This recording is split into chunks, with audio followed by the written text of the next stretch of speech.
अस्सलाम वालेकुम नाजरीन, आज जो बातें मैं आपके साथ डिस्कस करना चाह रहा हूँ उसमें सबसे पहले एक तो ये है कि आपने देखा कि एक ऑडियो लीक तहकीकाती कमीशन बनाया गया।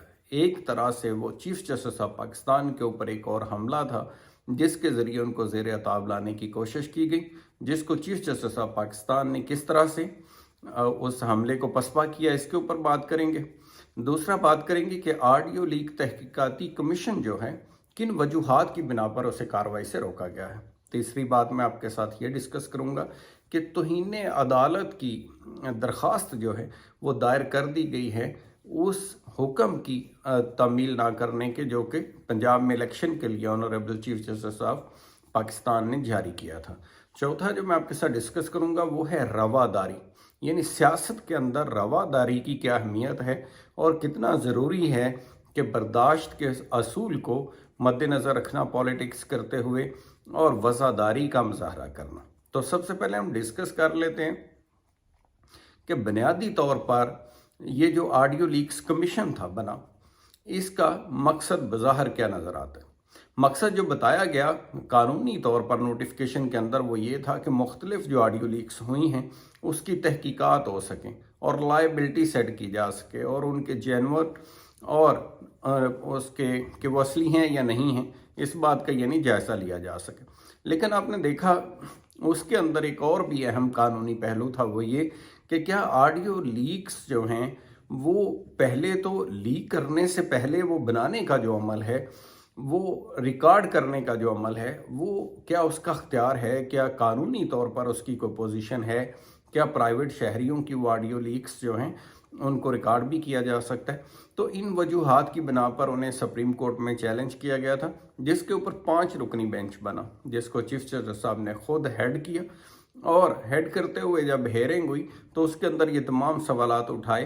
आबस बैरी साहब ने वो नोटिस भी चैलेंज किए हुए थे जिसके अंदर उनको तलब किया गया था इस ऑडियो लीक तहकीकाती कमीशन में, क्योंकि उनकी भी एक ऑडियो लीक हुई थी। उसके ऊपर आपने देखा कि अदालत ने पहले तो उसकी टेक्निकल पॉइंट्स के ऊपर फॉर्मेशन को गलत करार दिया, जिसके अंदर क्योंकि किसी भी जज को अगर लगाना है तो उसके ऊपर चीफ जस्टिस का मशवरा ज़रूरी है, उसकी कंसेंट ज़रूरी है जो अदारे का हेड है। और दूसरा ये कि कानूनी तौर पर किसी के ऑडियो को रिकॉर्ड नहीं किया जा सकता जो कि प्राइवेट लोग हैं। तो लिहाजा अगर आप देखें इस बात का, अगर हम डिटेल जायज़ा लेते हैं उन वजूहात का काम से रोकने का, तो उसमें ये बात भी बड़ी काबिल कदर है कि अगर इस बात की इजाज़त दे दी जाए या इस बात को इतनी अहमियत दी जाए कि इसके ऊपर कमीशन बने रोज़, तो उसके अंदर आप देखें कि रोज़ कोई ना कोई ऑडियो लीक हो रही है, कोई वीडियो भी लीक हो रही हैं। तो इसके ऊपर अगर आला अदालतों के रोज़ आप कमीशन बनाएंगे तो अदालतें, मेरा ख्याल है आज जितनी स्पीड से ऑडियो लीक्स आ रही हैं, सिर्फ वो सारा टाइम यही काम करेंगी और सारे कमीशन जो हैं इन्हीं की तहकीकात के ऊपर लग जाएंगे। अदालती अमूर या गुरबा के केसेस, आम शहरियों के केसेस के लिए कोई टाइम नहीं होगा। पहले ही आपने देखा बहुत ज़्यादा अदालतों का वक्त जो है सियासी मुकदमात ले जाते। अब अगर ऑडियो लीक्स के ऊपर भी काफ़ी सारे जजेस के कमीशन बन जाएंगे तो फिर ये सिलसिला कहीं नहीं रुकेगा और इसके ऊपर ही एक तो उसको कानूनी तहफ़्फ़ुज़ मिल जाएगा। कमीशन बनने का मतलब ये है तहकीकात करने का कि इस चीज़ को तस्लीम कर लिया गया कि कानूनी तौर पर आप ऑडियो लीक्स कर सकते हैं। अगर तस्लीम कर लेंगे तो फिर ही उसकी तहकीकात आगे होंगी ना कि ये गलत है या ठीक है।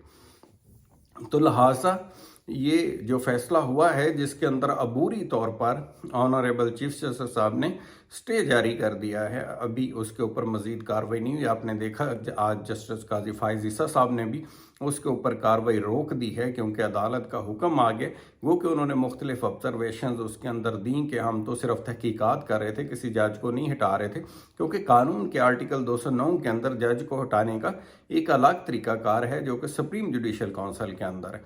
तो लिहाजा ये तासर देने की कोशिश की गई या बताया गया कि ये सिर्फ तहकीकात थी, लेकिन सवाल वही खड़ा होता है कि कानूनी लिहाज से क्या इसकी तहकीकात हो भी सकती थी या नहीं, जिसके ऊपर अबूरी अभी हुक्म आया है और बाकी डिटेल से आर्डर आना बाकी है। जब बाकी समाअत होगी, क्योंकि इसमें अभी नोटिस वगैरह जारी किए गए, तो ये बाद में तय होगा बाकी चीज़ों के बारे में। अब हम इसके ऊपर बात करते हैं कि एक और तौहीन अदालत की दरख्वास्त भी दायर कर दी गई है सुप्रीम कोर्ट में। आपने देखा कि हुक्म हुआ था कि 14 मई को पंजाब के अंदर इलेक्शन करवाए जाए, लेकिन वो इलेक्शन नहीं हो सके। इंटरिम ऑर्डर्स भी हुए जिनके अंदर ये कहा गया था कि आप फंड्स जारी करें। 21 अरब के इलेक्शन कमीशन ऑफ पाकिस्तान को, हुकूमत को कहा गया, लेकिन हुकूमत में फंड्स भी जारी नहीं किए थे। मामला पार्लियामेंट में भेज दिया था और उसके बाद भी दोबारा आर्डर हुआ, लेकिन दोबारा भी उसके ऊपर अमल नहीं हुआ। जो सुप्रीम कोर्ट ने शेड्यूल बाद के हुक्म के अंदर दिया था उसके ऊपर भी अमल नहीं हो सका था। तो लिहाजा अब तौहीन अदालत की बाकायदा दरख्वास्त आ गई है। अब अदालत ने देखना है कि उसके हुक्म की तौहीन हुई है या नहीं हुई है। अगर हुई है तो अदालत के ऊपर, जो कि बज़ाहिर साफ नज़र आ रहा है कि हुई है, लेकिन फिर अदालत के ऊपर डिपेंड करता है कि वो उस तौहीन के ऊपर कोई सज़ा देना चाहती है या बर्दाश्त का मुजाहरा करती है। ये भी अदालत के ऊपर डिपेंड करता है। आगे इसकी कार्रवाई चलेगी तो वो चीज़ें सामने आ जाएगी।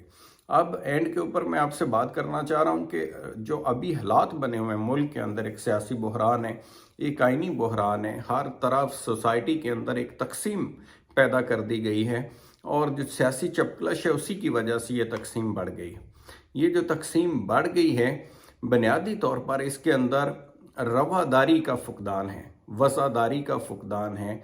ऐसे इकदामात भी देखने में आ रहे हैं जिसके अंदर ऐसे आप देख रहे हैं लोग जो कि किसी सियासत में शामिल भी नहीं हैं, या उनकी फैमिलीज़, जो लोग सियासत में हैं लेकिन उनकी फैमिलीज़ सियासत में औरतें शामिल नहीं हैं या उन्होंने कभी हिस्सा नहीं लिया, उनकी भी गिरफ्तारियां या उनके घरों के अंदर जाके जब उनको गिरफ्तारी की कोशिश की जाती है तो तोड़ फोड़ और बाकी मामलात और ख़वातीन की ऐसी भी रिपोर्ट्स हर तरफ गर्दश में हैं कि उनको ज़दोकोब करना और इस तरह से मिस हैंडलिंग वो किसी तरह से भी नहीं होनी चाहिए। ये नहीं कि आज नहीं होनी चाहिए, ये माजी में भी कभी नहीं होनी चाहिए थी।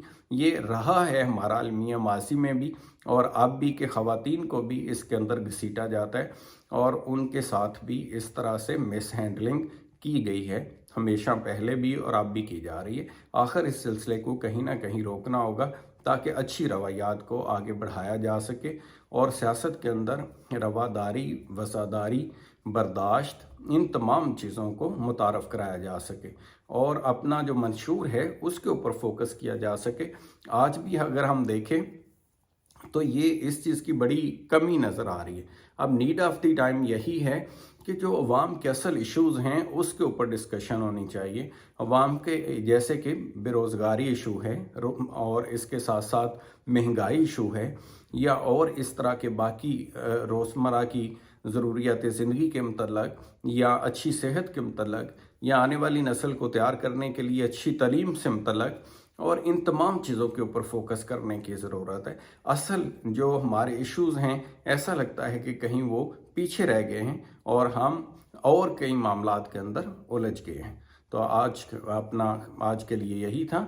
अपना ख्याल रखिएगा। Thank you so much. खुदा हाफिज़।